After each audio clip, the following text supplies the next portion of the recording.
before it's too late.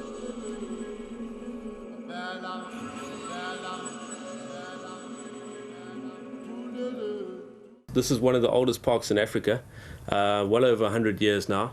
Originally proclaimed to save the white rhino. At the turn of the century, or just before the turn of the century, it was thought that the white rhino had become extinct, the southern white rhino. And a hunting party hunting between the two Umfolozi rivers, the Black and the White Umfolozi River, shot a number of rhino that they assumed were black rhino. But on close inspection, they found they were indeed white rhino, and hence the conservation of the species started.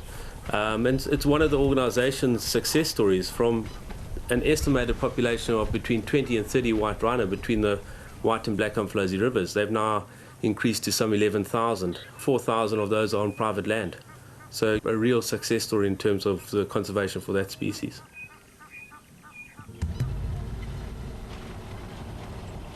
Meanwhile, back at Shakuda, the wildlife officers and vets, after more than half an hour and an almost 2-kilometre run through the bush, have finally caught the wounded rhino. Well, once you work with an animal in the wild, you treat him for his injuries or whatever. You've got to do all the treatment then, because that's your only one and only chance. You can't sort of say, come back tomorrow and dart him again. You've got to do everything you can then. So you give him a battery of treatment and injections, and that's the last you see of it. You just hope that it's going to be okay. So from that point of view, it's you're a little bit of a disadvantage, because you treat the animal and you let it go back into nature again. And often you may not see it again. And sometimes it may be too late. If it needs follow-up treatment, they might not be able to find it again.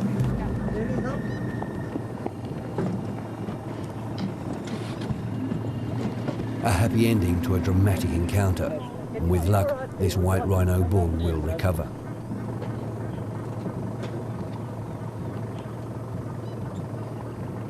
Although the white rhino species isn't out of the woods yet, the story is even worse for the beleaguered black rhino. A very different character, it has suffered a similar fate.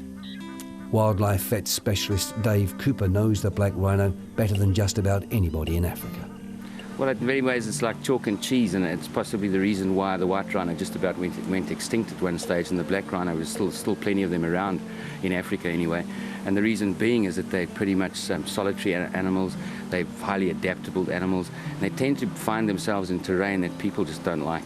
And it's for that reason that they were able to survive. Sure, eventually pressure got to them, but the fact that so many survived when the white rhino were just about gone speaks for itself. That preference for sheltered areas, which kept the black rhino safe in the early days, has also provided cover for those who have hunted it for its horn. Prized in the Middle East for knife handles, and in some parts of Asia as an aphrodisiac. Also playing against them was their character, very different from the basically shy white rhino. They're very inquisitive animals. They spend most of the day lying under a tree in a mud wallow. So very easy to approach, very poor eyesight, and very inquisitive. You know, black rhino, you can make a noise, instead of running away, they'll actually come and see what's making the noise. So that obviously has affected them, but I think the demand for rhino horn in the past has actually been their demise though.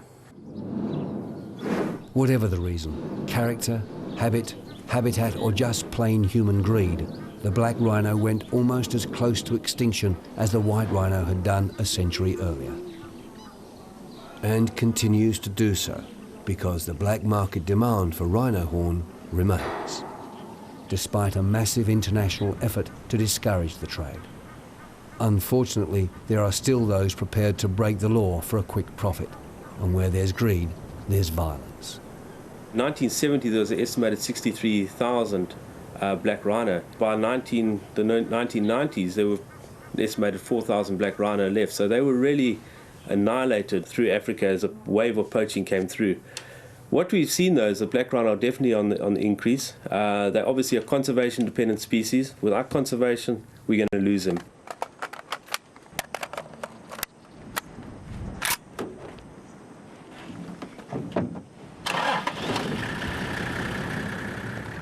This is the Umfolozi Game Reserve's elite anti-poaching squad. They have reports of snares being set inside the park, and in the back of their minds is always the possibility of confrontation with heavily armed rhino poachers.